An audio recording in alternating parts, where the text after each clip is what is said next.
What's going on, you guys? So in this short video, we're gonna show you our install of our feathering propellers that we just got. So first off, this is not a paid ad at all. We bought them from PYI out in Washington, I believe, and they're called Max Props, and the name of the model of the propellers is Easy. They're the Easy Props. So our props did come fully assembled. I talked to the guys at the company. I just told them what engines I had, what kind of boat, and what kind of gearing I had off the back of the engines, and what my current props were, and they recommended these 15-inch Easy Props with whatever pitch that they set it to in the factory, and I'm not sure exactly what that was.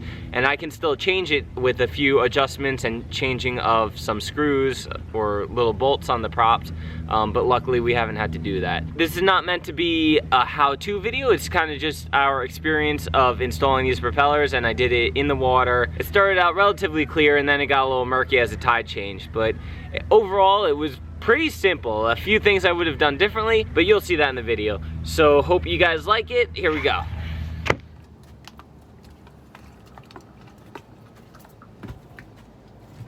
We just got these feathering props. They've been waiting for us here in Jupiter. So I'm getting ready to install them in the water. Check it out. So when the engine engages, the props engage. And then when you turn the engine off and you're sailing and there's resistance on the prop blades, they feather so that they're facing straight into the water. And there's really low drag compared to when they're not feathering. And then you don't have to worry about your engine free spinning, and you can lock it and there's no pressure on it. So pretty excited about this. Hopefully it'll boost our speed a little bit. So we're just getting ready to install them here. The water is usually pretty clear here in Jupiter, but it's been raining and it's not as clear as we'd like, but I can still see pretty good. So we're gonna go for it. I'm just getting all my tools ready and everything. We are going to be on lifeguard duty while Billy generously offered to be the one to get in the water and do this switcheroo. So we'll let you know how it goes. Are you gonna be warm enough?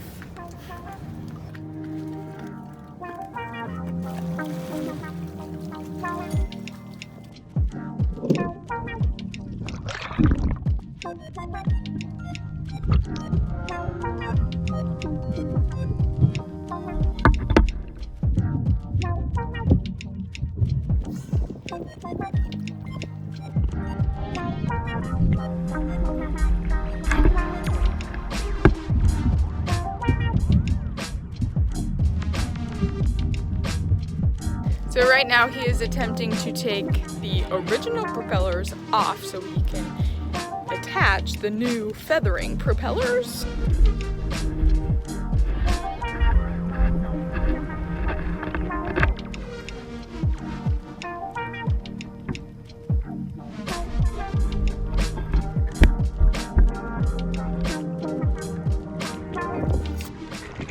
So I talked to one of the local divers here in Florida who cleans a lot of boat bottoms and does a lot of dive work replacing propellers and zinc anodes, and he suggested this technique to get the prop off, and that's just to make a really tight fist on the back side of the prop around the shaft and to tap the shaft with a hammer. Now, I probably wouldn't suggest this, and I wouldn't use it again in the future unless your prop's really easy to get off, and I'll tell you a little bit about that later.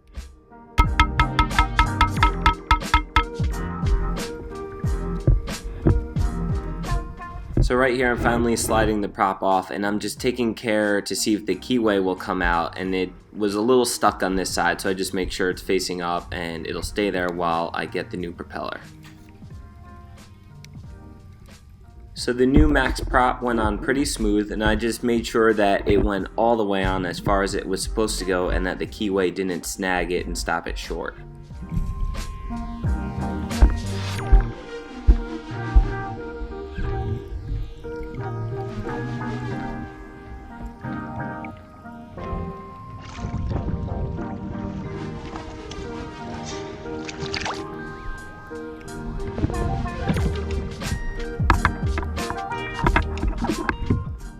So this is the shaft nut that gets screwed on and tightened to about 60 foot-pounds.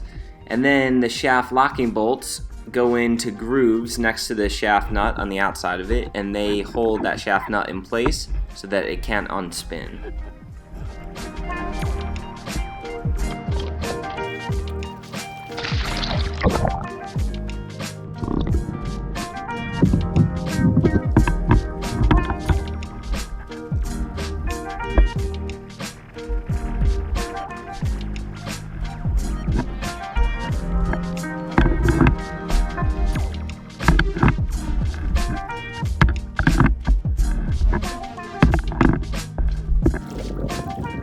After we install the shaft nut locking bolts, we then have to add the zinc anode on the backside of the propeller. That's what this is. Technical difficulties kept us from capturing putting the zinc on, as well as the last step, which was to grease the propeller. Now the propeller comes fully greased already, but it was recommended to me by one of the guys at the company to just top it off while it was installed underwater. I used the grease, gun, and fittings that were supplied with the propeller to add grease underwater. As soon as it started oozing out in a few spots, we were done. The port side propeller didn't go as smooth, so I tried to use that hammer technique that I did on the starboard side, but I ended up bending some of the threads on the very end of the shaft. I should have just used a prop puller like this from the beginning.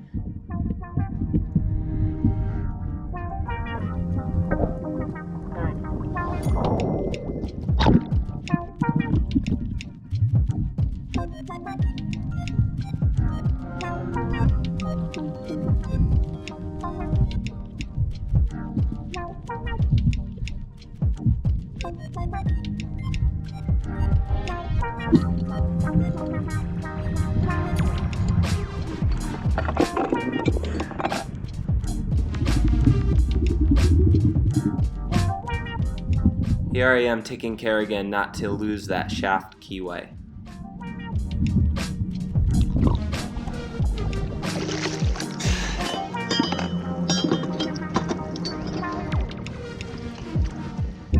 I spent about an hour using a hand file to recreate the thread profile on the end of the shaft. From there I added the new propeller and everything went on smooth and we were done. So this is our first time we moved the boat since putting these feathering props on. The old props we had on this boat were fixed two-bladed props, 15-inch diameter, 1-inch shaft. The props we put on are feathering, 3-bladed props, 15-inch diameter, but little less of a pitch than these. And that's what PYI, who sells the Max props, that's what they recommended, so we took their recommendation. So far, it actually, I don't know if this is a placebo effect, but it sounds like everything is a little bit smoother, and we were a little bit expecting that because instead of having 2 blades, you have 3 blades that balance out the propeller and the shaft spinning and everything. And it does sound a little bit smoother, both engines running and everything spinning. Speeds, it's hard to tell if we're going any faster or slower right now. We're going 4.5 knots, but we got a really strong current against us, maybe a 2-knot current against us. So if we're doing actually 6.5 knots through the water, that'd be pretty good. That'd be a little bit of a speed boost with these props.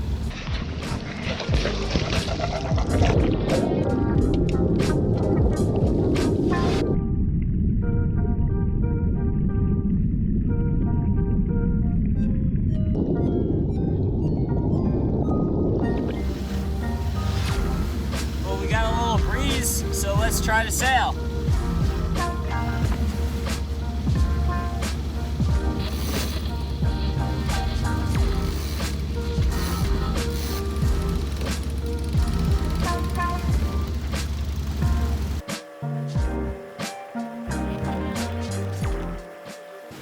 Alright, the moment of truth for these feathering props. See if they actually feather.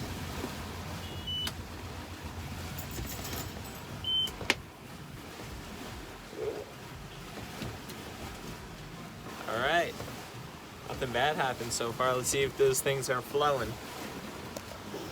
Our speed's still up, 6 to 7 knots, 7 knots.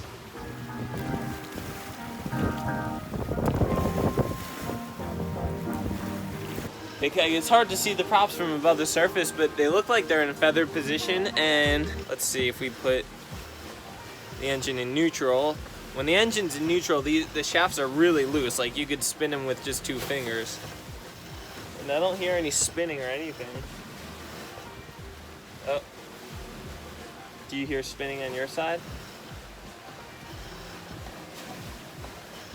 I think it's working. Let's get the GoPro underwater. I'm gonna leave them in reverse now to lock those shafts.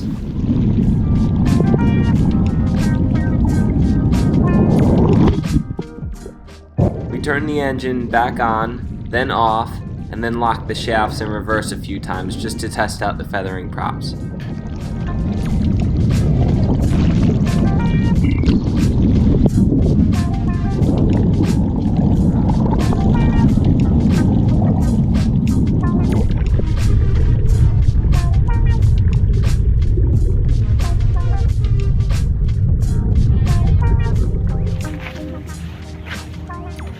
Thank you guys so much for watching. I hope you enjoyed that. If you guys are interested in feathering propellers at all, I highly recommend checking out PYI. I'll link to them right in the description. They were super helpful with their customer service. I called them a few times just with some basic questions and making sure I understood exactly how I should be putting these on and everything like that. And they were very helpful. Yeah, so check them out. Links in the description. And if you haven't already, check out our new t-shirt designs. They're also going to be a link in the description. They just came out maybe a month and a half ago. So yeah, if you like them, check them out right below. All right, you guys, thank you guys so much for coming along with us. And oh, we're also going to do another video comparing fixed propellers versus feathering propellers. So we'll go over the advantages and disadvantages of each and just the comparison. So if you have any questions about this video or any questions that you would like us to answer in the next video, definitely leave a comment with those. I'm not sure if we'll be able to address every single one of them, but at least if there's a trend, we'll definitely be able to try to answer those popular questions. Awesome, you guys. Thanks so much. We'll see you later.